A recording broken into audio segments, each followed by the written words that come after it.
Claude Design just came out and it will completely change the way you look at your portfolio. And right now, almost nobody is using it this way. I gave it a normal looking portfolio, just a list of funds, stocks, and percentage. And within a few minutes of prompting, it turned that list into a complete visual breakdown. This will take professionals days to pull together, but Claude Design built it in under 30 seconds. And now everyday investors can build this for their own portfolio and walk away with something they can actually understand and share. I'm Raph, I'm a chartered accountant, and I spent around 8 years in investing, including private equity at CVC Capital. And when I first saw what Claude Design could produce from a single list of holdings, I genuinely had to sit with it for a moment. So in this video, I'm going to show you the 4 animations I built, why each one changes how you understand a portfolio, and exactly how you can build them yourself. If you want to follow along with your own holdings, I've put together a free step-by-step guide that walks through the process. The link is in the description. So right, let's get into it. So the first thing we need is something to actually look at. A portfolio. For this video, I'm using a made-up example. It's not my real holdings and it's not a recommendation. It's just built to show what's possible with Claude Design. So I've got a broad S&P 500 fund, 4 individual US stocks, Apple, Microsoft, Nvidia, and Amazon, some government bonds, gold, cash, and European equity fund. So the tool I'm using to turn that list into something visual is Claude Design. It's already built into Claude, so if you got access to Claude, you're already set up. You'll find it by opening a new chat and selecting the design option at the sidebar. Claude Design doesn't analyze the portfolio or tell you what to do with it. It just takes the information and turns it into something you can actually see, something you can visualize. But what that means is still up to you. So let's build the first animation. So the first animation is the portfolio overview. The starting point is the way we normally look at a portfolio, because there is something about a list that is so easy to miss. So what we can see is that the same portfolio, nothing is added, nothing is removed, everything is just sized by how much it actually weighs. And straight away, the shape looks completely different from what the list suggested. Here, the S&P 500 fund is the biggest piece, the 30%. But notice how Apple, Microsoft, Nvidia, and Amazon, 4 separate lines on the original list, are grouped together here as one category: US mega cap stocks, 20%. Because from this view, what matters is not just the individual names, but what they represent. And Claude Design built this in under 30 seconds just from that list. Nothing about the portfolio has changed. The only thing that changed is how we're looking at it. So this is how I built it. The starting point was actually very simple. I asked Claude Design to take every holding in the portfolio and turned it into a visual. Each position appearing one by one, labeled by its asset class and how much of the portfolio sits behind it. And that one change, going from equal lines to proportional sizes, is what makes the shape of the portfolio visible for the first time. You can build exactly this for your own holdings, shown in proportion to how much of your portfolio they actually represent. But there is something this view can't show you. It only shows what's already in the portfolio, what you choose to own. What it can't show you is what's never been here in the first place, and that's exactly what the next one shows. Animation 2 is about the portfolio gaps, because most of us only ever look at a portfolio from one direction, what's inside. But there's another way to read the same picture, is that what is absent from your portfolio. So what we can see here is that this view looks at the same portfolio through 3 different lenses. The first is asset class. The portfolio holds equity, cash, bonds, and gold, but there's loads of categories that are not represented. For example, corporate credit or real estate. The second one is geography, and this one tends to lend a little bit differently. Almost 60% of this portfolio sits in the United States. Europe makes up another 10%, and there are the entire regions that don't appear anywhere. And the third view is sector. And the equity side is heavily tilted toward technology, but healthcare, energy, financials, industrials, they're not represented as much.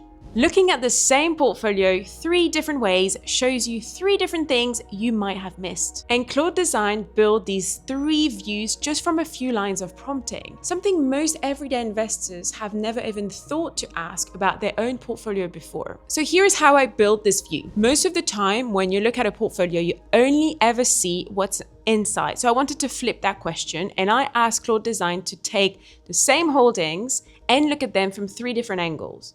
Not just what's there, but what's not there. And that's actually a question most investors never think to ask, and that's one Claude Design can answer in a few minutes.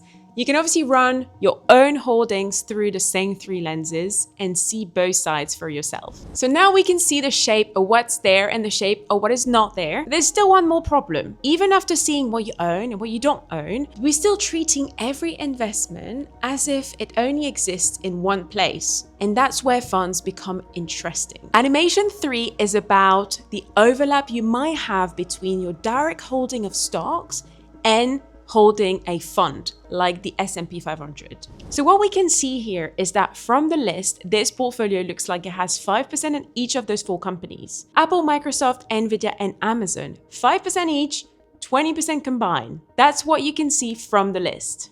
But that S&P 500 fund, the biggest single piece of this portfolio, has another layer underneath. And when you look at the largest positions inside that fund, you start seeing some familiar names. You've got Apple, Microsoft, Nvidia, Amazon again. And this is where the 2 parts of the portfolio come together. The Apple held directly and the Apple held inside the fund as still exposure to the same company. And when you combine both sides, the number increases. So Apple is no longer just 5% on your original portfolio. Microsoft, Nvidia, Amazon, they all increase as well. And together, these 4 companies move from around 20% of the portfolio to 27%. Now, 6 months ago, building something like this would have been a complete different process. Now, Claude Design can take the same holdings and create this kind of breakdown in under like a minute or 2. And that's the important part. The information was always here. It wasn't just available to visualize so easily and so quickly. Now, as you know, the exact weight inside the S&P 500 of these companies change over time, so these numbers won't always be exactly the same.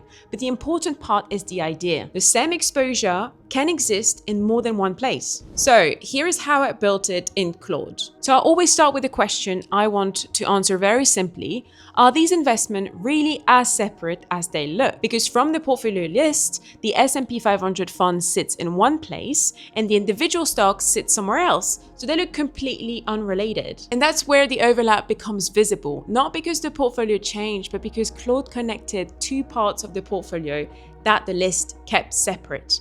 You can run the same check on your holdings and see exactly where those connections appear. But there's one final layer left, because once you've broken a portfolio apart, you can start to see where your money is actually exposed. And animation 4 is seeing your holdings on a world map. So what we can see here is a very cool map of my portfolio. And the first thing that stands out is how much sits in one place. Around 60% is connected to the US, through the S&P 500 fund, the individual stocks, and the US bonds. So 6 in every 10 dollars of this portfolio is connected to one economy and one currency. Europe makes around 10% of that, spread across different markets, and the remaining 30% sits differently in things like cash and gold that are not tied to one single country in the same way. So all of this came from the same portfolio list we started with, and Claude Design just turned these holdings into a map that shows where the money actually sits around the world. So let me show you how to build this for your own portfolio. So I ask very simply in the prompt to take every holding and map it against where that exposure actually sits in the world.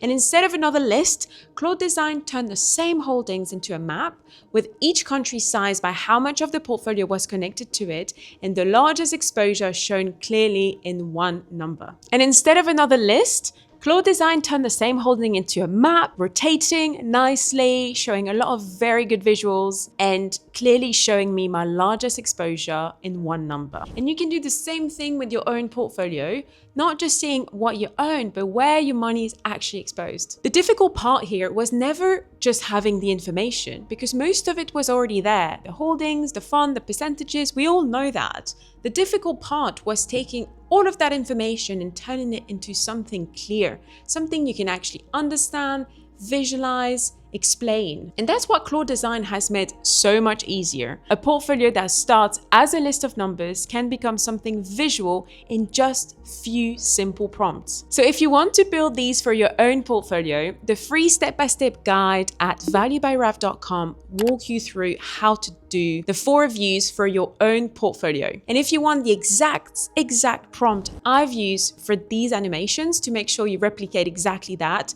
these are in the paid report on the same page. And if you found this helpful, I make videos like this every week, so subscribe so you don't miss the next one, and I'll see you soon.